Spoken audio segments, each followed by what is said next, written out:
ધાનેરાના સરાલ શાળાના શિક્ષકનું હાર્ટ એટેકથી મોત। ચાલુ શાળાએ શિક્ષકને હાર્ટ એટેક આવતા નિપજ્યું મોત। 50 વર્ષીય સુરેશભાઈ દરજીનું મોત થતા શિક્ષણ આલમમાં શોકનો માહોલ।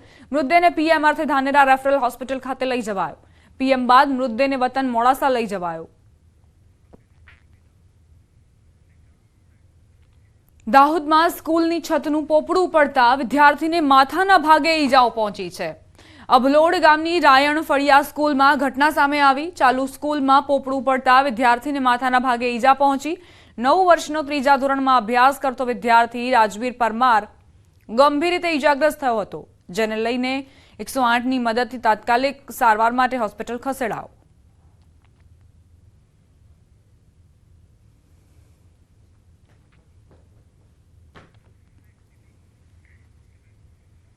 વલસાડના અબ્રામા વિસ્તારમાં રહેતા પરિવારે સમોસા ખાતા જ તેની તબિયત લથડી।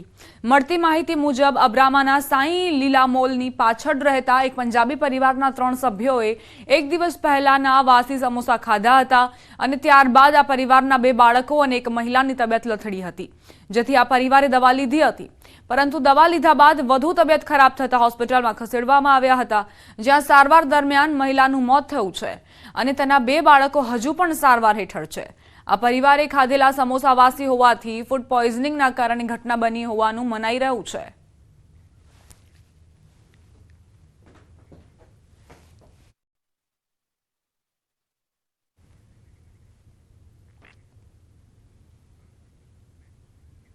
આરોગ્યલક્ષી નવી એસઓપી જાહેર કરવામાં આવશે।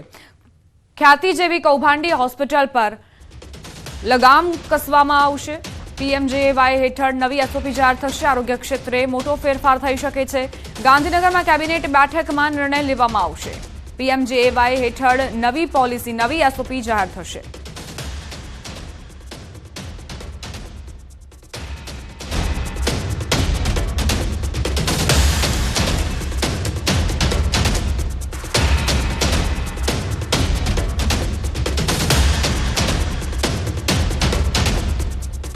સંવાદદાતા ગૌતમ શ્રીમાળી લાઈવ જોડાઈ ગયા છે, તેમની પાસેથી વધુ વિગતો લઈએ। ગૌતમ, પીએમજેએવાય યોજના હેઠળ એસઓપી જાહેર થવાની છે, તેને લઈને ચર્ચા કરવામાં આવશે કે કેમ, શું જાણકારી?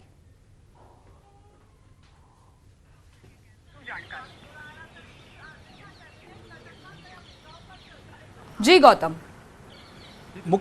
મુખ્યમંત્રી ભૂપેન્દ્ર પટેલની અધ્યક્ષતામાં આજે કેબિનેટ બેઠક જે છે તે યોજાવાની છે અને તેમાં મંત્રીઓ જે છે તે આ બેઠકની અંદર ઉપસ્થિત રહેવાના છે। તેમાં મહત્વના મુદ્દાઓની વાત કરવામાં આવે તો મહત્વના મુદ્દાઓને લઈને મંથન જે છે તે થવાનું છે। જે અંતર્ગત વાત કરવામાં આવે તો 2 દિવસ પહેલા જ ન્યૂઝ 18નો ગુજરાત રાઇઝિંગનો કાર્યક્રમ યોજાયો હતો અને તેમાં ઋષિકેશ પટેલ જે આરોગ્ય મંત્રી જે છે તેમણે જાહેરાત કરી હતી કે પીએમ જે યોજના જે છે તેની નવી એસઓપી જે છે તેની જાહેરાત કરવામાં આવશે અને તે અંતર્ગત આજે આ કેબિનેટ બેઠકની અંદર આ ચર્ચા થાય તો નવાઈ નહીં અને આ બેઠકની અંદર મહત્વની ચર્ચા થશે અને ત્યારબાદ નવી એસઓપી જે છે તેની પણ મહત્વની જે ચર્ચા જે છે તે કેબિનેટ બેઠકની અંદર થશે અને નવી એસઓપીની જાહેરાત પણ થશે। એ જ રીતે વાત કરવામાં આવે તો ખેલ મહાકુંભ જે છે તે આગામી દિવસોની અંદર યોજાવાનો છે, ત્યારે તે અંતર્ગત પણ આ બેઠકની અંદર ચર્ચા થાય છે। યુવાઓની પ્રતિભા કે રમતગમત ક્ષેત્રે જે ગુજરાતી વિદ્યાર્થીઓ જે છે તે આગળ આવે તે માટે થઈને ખેલ મહાકુંભની આયોજન થતું હોય છે અને તે અંતર્ગત પણ આ બેઠકની અંદર ચર્ચા થાય તો નવાઈ નહીં। વાત કરીએ ટેકાના ભાવથી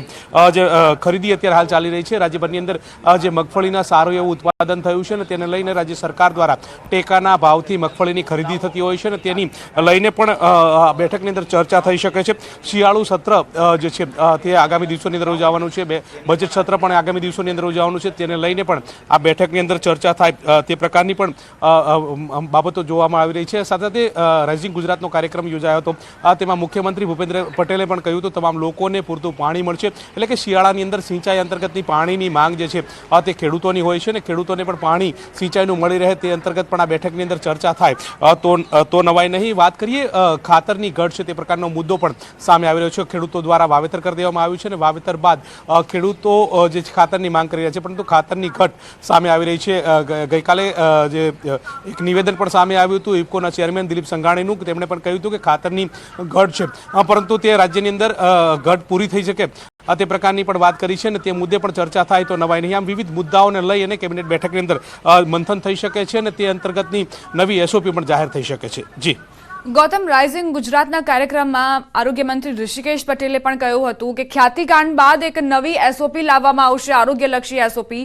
આ એસઓપીમાં કયા કયા મુદ્દાઓનો સમાવેશ થવાની તમને આશા છે કે કઈ એવી બાબતોનો સમાવેશ કરવામાં આવશે?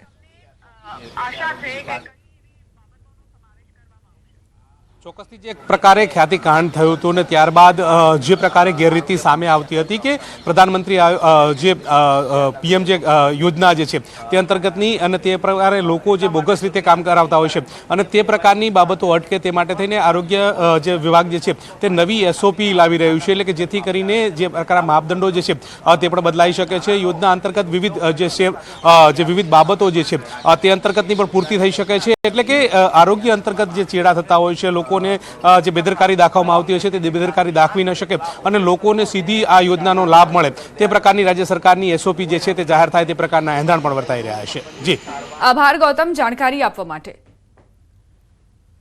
તો આજે કેબિનેટ બેઠક અને અન્ય મુદ્દાઓને લઈને પણ ચર્ચા કરવામાં આવશે. જો કે જે આરોગ્યલક્ષી નવી એસઓપી છે તે કેન્દ્રમાં રહેવાની શક્યતા છે, કારણ કે ખ્યાતિકાંડ બાદ એવા કૌભાંડીઓ જેઓ દર્દીઓના જીવને જોખમમાં મૂકતા પણ અચકાતા નથી, તેમની સામે કડક કાર્યવાહીની માંગ રાજ્યભરમાં ઉઠી છે અને તેને જ ધ્યાનમાં રાખીને આ એસઓપી સરકાર જાહેર કરશે. વડોદરાની બેન્કર હોસ્પિટલ આરોગ્ય વિભાગની રડારમાં. બેન્કર હોસ્પિટલની રાજ્યના આરોગ્ય વિભાગે નોટિસ ફટકારી. 57.51 લાખની રિકવરી માટે નોટિસ ફટકારાઈ. પીએમજેવાય હેઠળ થયેલી હેડ એન્ડ નેકની સર્જરીના નિયમ વિરુદ્ધ હોવાનું જણાવાયું. એપ્રિલથી નવેમ્બર દરમિયાન પીએમજેવાય યોજના હેઠળ થયેલી 63 સર્જરી શંકાના દાયરામાં છે. નોટિસ મામલે ડોક્ટર દર્શન બેન્કરે ટેકનિકલ ઇસ્યુ હોવાનું કારણ દર્શાવ્યું. આરોગ્ય વિભાગમાં અપીલ કરી રજૂઆત કરાશે.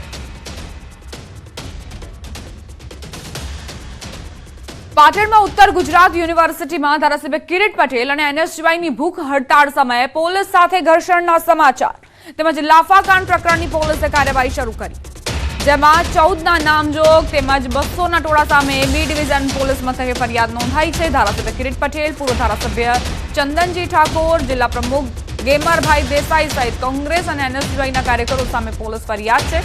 પોલીસે એનએસયુઆઈ અને કોંગ્રેસના કેટલાક કાર્યકરોની અટકાયત કરી. બી ડિવિઝન પોલીસે મોડી રાત્રે એનએસયુઆઈ તેમજ કોંગ્રેસના 10 જેટલા કાર્યકર્તાની અટકાયત કરી. 10 જેટલા કાર્યકર્તા બી ડિવિઝન પોલીસ સ્ટેશનને રાખ્યા. બી ડિવિઝન પોલીસ સ્ટેશનના ગેટ પરથી પોલીસનો ચુસ્ત બંદોબસ્ત. સંવાદદાતા અશરફ જોડાઈ ગયા છે વધુ જાણકારી સાથે. અશરફ, એનએસયુઆઈ અને કોંગ્રેસે જે વિરોધ કર્યો હતો તેમાં હવે કાર્યવાહીનો દોર જોવા મળી રહ્યો છે, શું વિગતો? ચંદ્રાચાર્ય યુનિવર્સિટી ખાતે જે રીતે દારૂ મહેસૂલ કાંડ બાબતે પાટણના ધારાસભ્ય કોંગ્રેસ કિરીટ પટેલ તેમજ જે એનએસયુઆઈ સંગઠન અને કોંગ્રેસ કાર્ય કરવા દ્વારા પ્રતિક ભૂખ હડતાલ પર બેઠા હતા અને આ દરમિયાન ક્યાંક કુલપતિની રજૂઆત કરવા જતા હતા તે સમયે ક્યાંક અંદર પ્રવેશ ન દેવા બાબતે પોલીસ સાથે ઘર્ષણ સર્જાયો હતો, જેમાં એક પોલીસ કર્મીને ક્યાંક એનએસયુઆઈના કાર્યકર દ્વારા લાફો પણ ચીકી દીધો હતો. બીજી બાજુ એક ધારાસભ્ય કિરીટ પટેલે પણ એક ઓન ડ્યુટી પોલીસ કર્મીનો ક્યાંક કોલર ચાલ્યો હતો, એટલે કે પોલીસ સાથે ઘર્ષણ બાબતે હવે બી ડિવિઝન પોલીસ મથકે ક્યાંક ફરિયાદ નોંધાઈ છે, જેમાં ધારાસભ્ય કિરીટ પટેલ પૂર્વ ધારાસભ્ય. આભાર અશરફ જાણકારી આપવા માટે.